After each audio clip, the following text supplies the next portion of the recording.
Passion Harvest. Welcome to Passion Harvest, where we aim to inspire you to live a passionate life. My guest today is me, Luisa, International Passion Ambassador, host of your show. I always promise myself I'd do episode 50, and I'm still blown away that we're already up to episode 50. And I'm so grateful to you for listening to me now and making me a part of whatever you are doing, whether you're going for a walk or you're listening at work or running or listening to me as you're driving in the car. Thank you. I really appreciate it.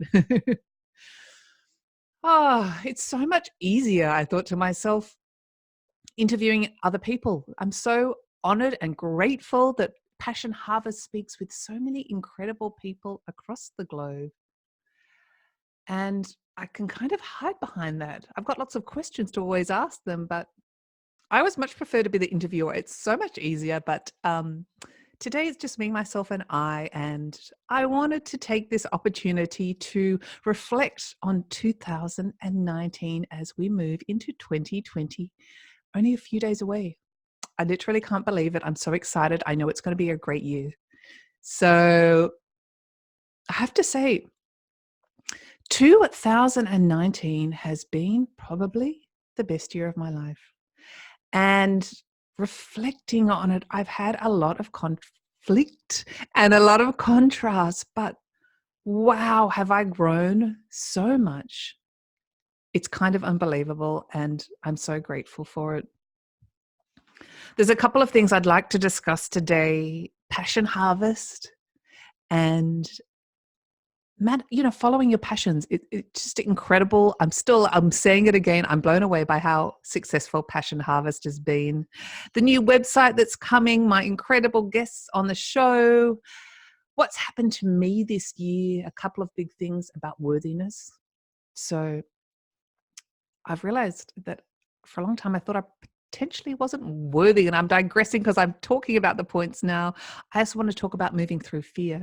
What is passion? The major changes that have occurred in my life, significant milestones this year, and I finished my novel, so I'm going to read you a chapter. So stay to the end, and I can't wait to read it to you. It really summarizes this year for me, and I've kind of learned to fly. If you want to put it in a kind of metaphorical sense, I'm learning to fly, and it's awesome. So, also I want to say, please subscribe. Follow us on Instagram at Passion Harvest, Facebook at Passion Harvest, or YouTube at Passion Harvest. Passion Harvest is my passion. I woke up January morning this year, 2019, and I knew I really, really wanted to do a podcast. So I had 2 interviewees, and I'm so grateful to you. Thank you so much for trusting in me. I had no idea how I was going to do the podcast. I had no idea how to upload it to Apple. And I adopted the passion principle, which is just do it. And I taught myself, and I pressed upload on that upload button and literally probably didn't breathe for a few minutes. Well, wouldn't be a few minutes because I'd be dead, but I did it, and I just love it. I'm so passionate about it. YouTube's really popular as well. So this is why if you're watching YouTube, you can see me. The website's almost ready. I know I keep saying that. Websites do take a little bit longer than expected. And I'm a bit of a perfectionist. I think I've always said, and that's moving through fear, which I'm going to talk about later, but I'd love an Excel spreadsheet of the rest of my life. That's never going to happen, and I'm never going to have curly hair. So I embrace the future, the unknown future, knowing that everything's going to work out for me. So the website's awesome. It's almost there, probably a week or 2 away. We've got a lot of incredible free offerings for you to start your passionate journey. I'm also selling passion mists, which are energetic mist sprays. And I'll tell you about that probably in another episode, but they're really exciting. They're called passion, one's clarity, and one's shine. And what you do is you spray the mist. There's an affirmation, and I recommend you do it for 30 days. Because I believe if you keep up a habit for 30 days. It does change your life. I'm also offering passion mentoring, and I can't wait. That will be on the website, and a couple of mini passion courses. So that's another really, really exciting thing. The guests on the show have been incredible. They've blown me away, and I can't believe I get to speak to such amazing, inspiring, passionate, mind-blowing people. And I'm not going to name all of them because I can't in this episode. From Marina Jacobi to Life is a Hologram to David Ditchfield, Life After Death. There's so many. I can't even name you all. So I love you all and thank you. I'm so grateful for all of you being on the show. If you happen to be listening, thank you so much. And stay tuned because I'm already booked out till end of April for guests. And we have the most amazing, incredible guests coming up for 2020. It's so exciting. So that's kind of a little summary of Passion Harvest. And I guess it's all about passion. And passion is your soul connecting with you. Passion is your spirit guides giving you those little breadcrumbs on the path. Passion is your universe supporting you, hinting to you. It's those little whispers that you listen to. And I promise you, trust me, when you follow your passion, and it doesn't have to be a giant leap straight away. It can start small. Passion starts small, but it's about finding joy. The purpose of life is joy. And if you follow what makes you feel good, it only gets better. I think of it like sometimes like a train, and I kind of hear in my head like the train tracks. So the happier you are, the happier we're going to get. And I talk about moments of now as well. So if my moment of now is happy, I know the next moment of now is going to be happy. Also, guess what? You can fake it till you make it. And that's kind of an awesome thing as well. So I really want to encourage you for 2019 as we come to a close of this year to get really clear on your passions. I always say, it's pretty hard to hit a target if you can't see the bullseye. The universe can't support you. Write down your passions. Be really clear on them. Get clear on what it is that excites you, what it is that brings you joy, what it is that you could do for hours and lose track of time. And start doing them. Why wait? Don't wait for tomorrows or yesterdays or futures. Start now. You don't find your passion. Passion finds you. Your passion was always there. You're just remembering. And I really hope I can inspire you to live a life of your dreams, because guess what? The life that you want is far greater than the life you are living now. And you can have it too. You can. It's about learning to fly. I've had major changes in my life this year. It has been a doozy, a big one, I have to tell you. So really important to me to connect with myself more, to become more spiritual. And that term is very coined, and I don't necessarily love the term, but I knew there was more than the life I was living. I woke up one morning this year, these are my milestones. I woke up one morning feeling unworthy, as I did many a time. And you might think, oh, how could Luisa think that? But it was true. And I got out my journal and I wrote in big, bold letters, I am worthy. And I think I've said it to myself off and on, probably every day for the last 6 months. And I realized I'm frigging worthy. And it was such an important lesson to me. Whatever I do is right. And I know that now because I'm on the right path and I'm mindful of the breadcrumbs. I'm mindful of the whispers. And I love myself. And that's been a major milestone as well. Learning to love myself, and not just, my physical appearance or looking in the mirror naked when people talk about loving yourself, but it's loving all of yourself, loving you when you make a mistake. And we all do. Well, technically it couldn't be a mistake, but we won't digress there. But loving your spirit, loving your quirkiness, loving your wrinkles, loving the greater energetic vibration that you are, trusting yourself. And this has been another really, really big one for me. I now believe I can't possibly think anything if it's not real. So anything I think is real. So I trust everything. And that goes down to my channeling, which I've started channeling this year. And I think I'm going to do some channeling for you in 2020. I think I've been guided to do that, but so stay tuned.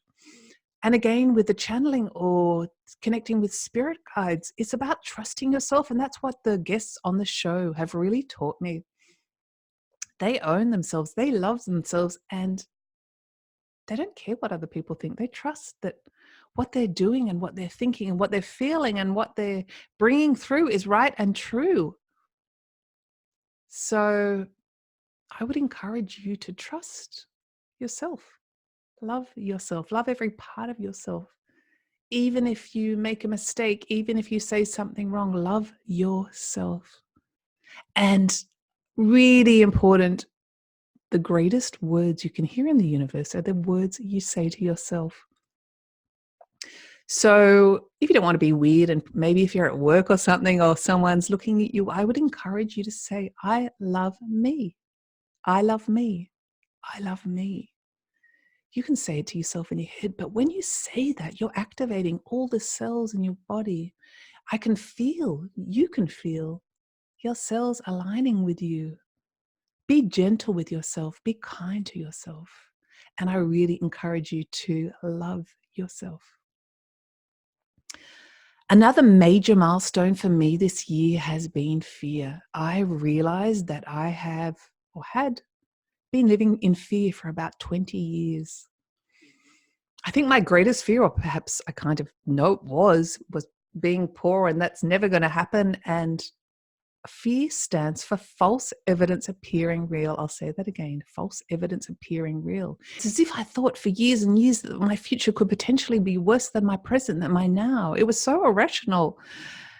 And now I believe it not to be true, because I know the universe is supporting me and my future is only going to get better. And I'm so excited about it. Aside from my great learnings this year and my great spiritual awakenings, I have seen past lives, I have seen future lives, and I'm really, really excited about the direction that this reality that I'm living is heading in. So fear, yeah. My channeling teacher, who I haven't seen for a while, she's not a psychologist, but we were working through my fear, and she said, what are you so fearful of? This is the beginning of this year. And I said, I'm really fearful of, if I leave my husband, I'm going to be poor. And she said, well, could that happen? And I said, I don't know. I guess it could. And she said, and if it did, how would that affect you? Well, there's obvious answers. We live in a world with currency and money, and I'd kind of like to feed my children. But we worked through it. And she said, why are you thinking these things? Do you not believe in the law of attraction? I said, absolutely. She said, well, why do you keep thinking that your future is going to be worse? Why are you creating this? And I thought about it for many a time and worked on my fears and worked on my irrational fears, my false evidence that I believe to be true. And then I think it was probably about May, I went back to see her, and she said to me, how's your fear? And I thought, oh my God, I'm not afraid anymore. I'm absolutely not afraid. It was the most liberating, most wonderful, most exciting experience I've ever had. And I can't tell you, and we talk about, a weight coming off your shoulders. It was amazing. I'm not fearful. I'm not controlled anymore. And that's okay, because I know I'm going to be okay. It's easy to say, but I would encourage you to remember that fear is false evidence appearing real. So the major changes is I'm leaving my husband of 20 years, which is a good thing, which is really a freedom for me. And I'm not fearful of it anymore. In fact, I can't wait. I can't wait for Luisa, the becoming of Luisa. And this is all part of my journey. Subsequently, I'm selling my house of 19 years, which is a big thing, but I'm ready for it. I'm ready for the unknown. I'm ready to move forward, and I'm ready to embrace the not knowing, because I know everything is going to be okay. Another major thing is my novel. I finished my novel. Yay! It's called The Third Eye, the third letter I. If you're a literary agent out there, please contact me. But it's freaking awesome. I started it 6 years ago. It was based on our house. Um, Left it for 5 years, and I took 3 months off this year and worked full time on it. And I finished it. I'm so excited. It's about 3 women in parallel realities in different periods in time who heal between worlds. So they're connected by a song and a treasure. And when one of the women goes through certain experiences, it heals the second or the third person in their present reality. And it is a historical fiction, but it has, in fact, a novel, deep spiritual novel that actually activates the reader in the guise of a historical fiction. And I thought I'd read you a chapter which really summarizes my year. So here we go. It's called Chapter 53, The Dream. And I have a quote at the top of each chapter. And this one is this: if someone can think it, it must be true. I forgot to mention that the 3 women are actually me. And the 3 women are all the same person, living different lives in multi-universes. So here we go. Madeline had an incredibly realistic and rather profound yet disturbing dream. She was in a small cage at the top of a cliff. She could not look behind her, and the only way forward was to jump. How did she get here, and why did she stay? She kept asking herself over and over. How did you get to such a place? Why do you stay?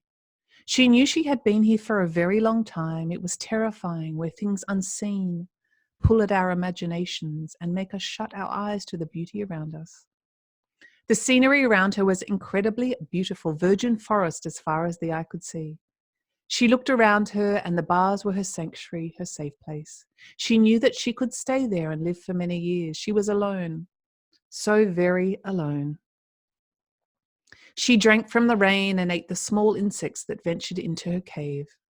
She was accustomed to this life, and even though she could not stand upright in the cage, the bars were wide enough so that when she lay down on the hard earth, she could stretch her legs through the bars to relieve her aching body. Madeline wept at this vision of herself, but it was so very real. Bile rose up in her throat, and something heavy and suffocating was pulling at her neck. She looked down at this weight pulling at her and felt a thick, large chain with a key attached. It was the key to the cage.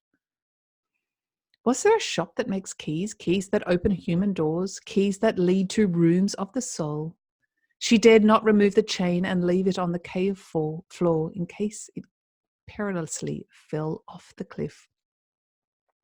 And without the key, she would have no choice but to remain there for the end of her days, so she kept the key around her neck.